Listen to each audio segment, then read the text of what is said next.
So, what is liquidity? In simple terms, liquidity is an area or a level where business was conducted previously. Institutions purchase a price at a specific level, and some retail traders end up taking advantage of the institutional sponsorship and take the trade. And our main objective here is to find out where these retail traders' stop losses rest at. So, in this example, you can see price being purchased at this demand level, and we're not focused on the entry or why price was purchased there. We're looking at if some retail traders took advantage of this trade, where would their stop losses rest at? Their stop losses would rest at the near swings.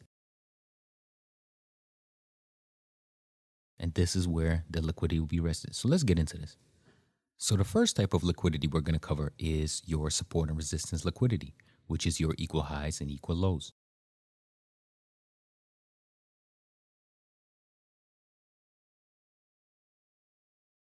As you can see, price found resistance at this specific level. What does that mean? That means institutions sold at this level and retail traders might have taken advantage of this. So now this level is incentivized to attract price and it will act as a magnet for price to later do what? Run over this level.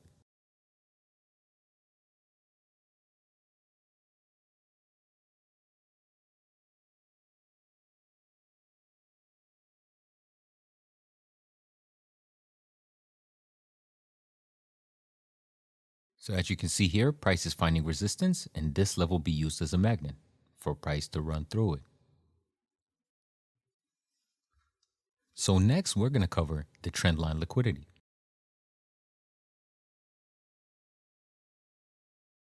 If you look here, you don't see equal lows, you can't pinpoint where the resistance is coming from. Now, it could be coming from internal liquidity, but a lot of times retail traders use what you call a trend line. And now liquidity is resting underneath the trend line. So now that trend line becomes a magnet to attract price. So here we have an example of trend line liquidity.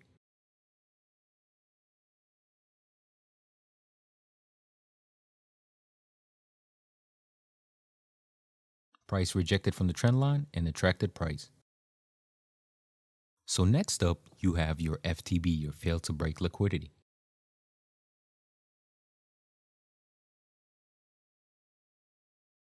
As you can see here, you have a supply level formed and price approaches this level and rejects. So now you have evidence that that level was valid and retail traders might be a part of that move. So anybody that purchased price at that level, their stop losses would go on the swing above. And above that swing would be resting the stop losses, which would be your liquidity. And price would be incentivized to attack that level one more time. So here's an example of your fail to break liquidity. Price formed the supply level.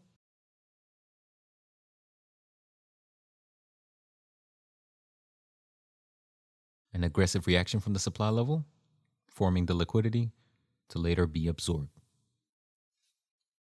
So let's take a look at this example. You always want to look to the left and you want to look to what happened previously. What happened here? We know that there was a supply level here. Price came to the supply level and reacted and broke structure. What can we understand from this motion? We can understand is that there were sell orders injected here that pushed price down. There was so many sell orders that overpowered the buy orders here that pushed price down. So now we know if price comes back to this level, there's not enough sell orders anymore. Why? Because the sell order has been used here.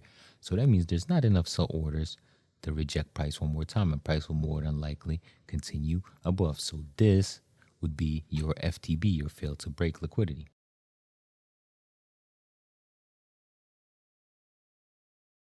So now you mark up your liquidity.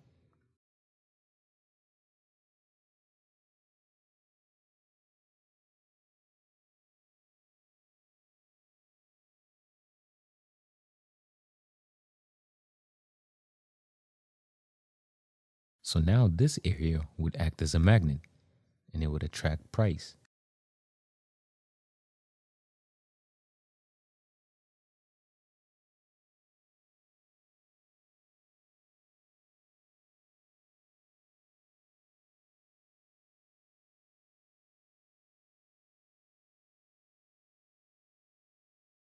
and the liquidity's been absorbed. Next, we have FTC, failed to close liquidity. And the main characteristic of this liquidity model is that the candle never closes below the range. It just wicks through. The candle wicks through, and that level becomes a magnet for price to attract.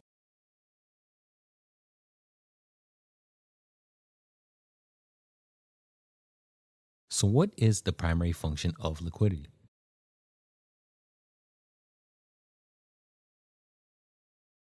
So we know that liquidity will attract price. In due time, this level will be absorbed. But what happens next? Price can always continue above and completely continue with the trend, or price can reverse and come back into the range. And what does that reverse indicate? That indicates a trap, a stop hunt. And what is the function of the stop hunt? The stop hunt is a trap. In this situation, everybody that thought this was a breakout, that price is going to continue higher, got trapped. And at the same time, the stop losses of who sold at the previous resistance point, their liquidity got absorbed. So let's take a look at this example. So here you have your demand zone. Here you have your order block.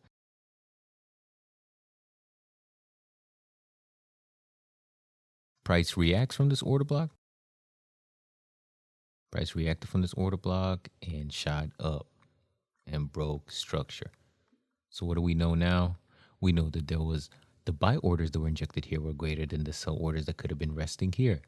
So now we know when price does come back to this level, it's more than likely going to break through this level instead of rejecting again. Why? Because there might not be enough buy orders in this demand order block.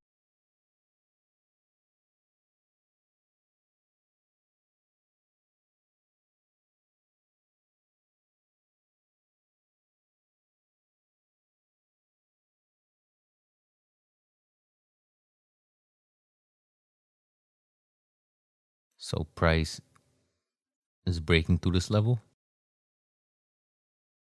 and price broke through this level. But what happened? Price came back into the range, forming the trap, the stop hunt.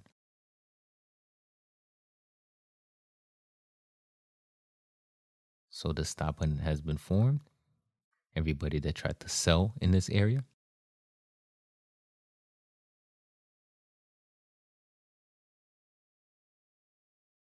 so everybody that tried to sell in this area, thinking this is a breakout and price is going to continue lower, got trapped right here. And everybody that purchased price right here, their stop losses got taken.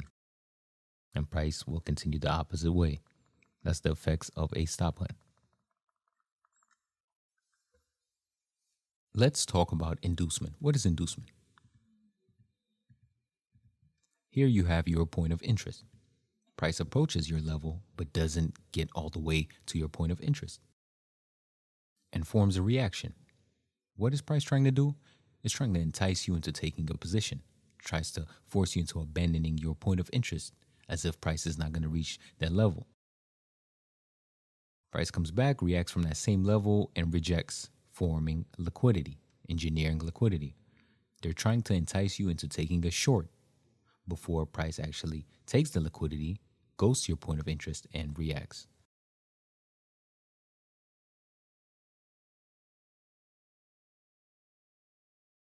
So your point of interest is formed, and now you're waiting for price to revisit that level. Price attempts to induce you by reacting from a level close to your point of interest to later on actually visit your point of interest and then react from it. So how would you trade liquidity and inducement? Of course, you can trade liquidity in a continuation form, but let's focus on the inducement part. So first of all, you want to locate the liquidity. In this case, here's your liquidity.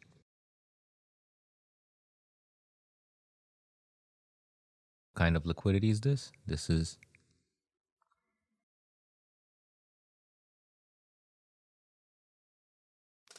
FTC, failed to close.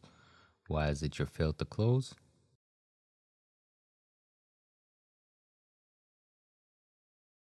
Because of this wick.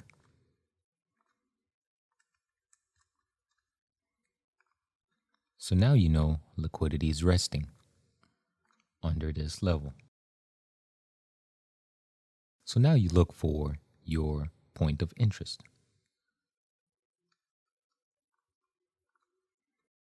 In this case, I'm looking at this discounted order block.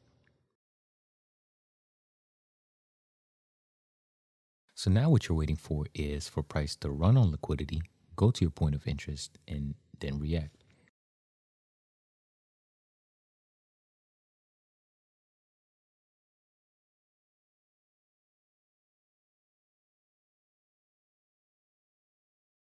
So let's talk about the inducement secrets and what makes a valid inducement.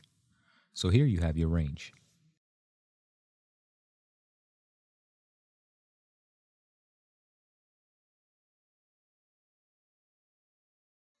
This would be your range. So now we pull out our fib that's broken into 4. So basically, the 4 parts are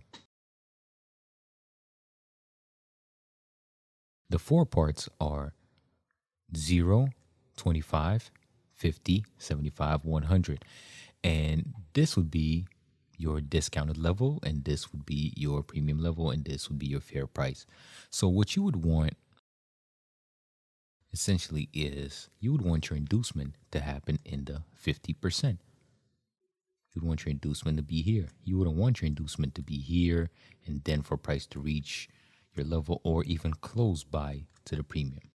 Why? Because think of it as this.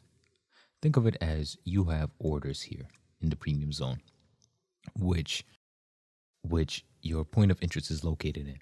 You don't want price to come here and come back up. Why? Because if it hits this level and then comes back up and then comes back in, more than likely now you have a FTB situation. Now you have a FTB situation, which means the liquidity is rested right here and price will more than likely go against you. So again, you would want your liquidity in the 50%. And the reaction, of course, is in your point of interest that always has to be located in your extremes. If you're buying, you want to buy in discount. If you want to sell, you want to sell in premium. So let's see. Okay, here you have your inducement. Price went to the 50% and came back up. So now if price goes straight to your discounted level, you would expect to get into a buy here. And this is what makes a successful inducement.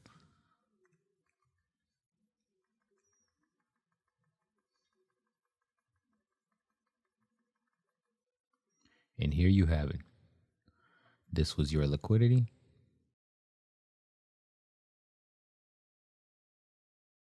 And this was your stop hunt that went straight to your point of interest.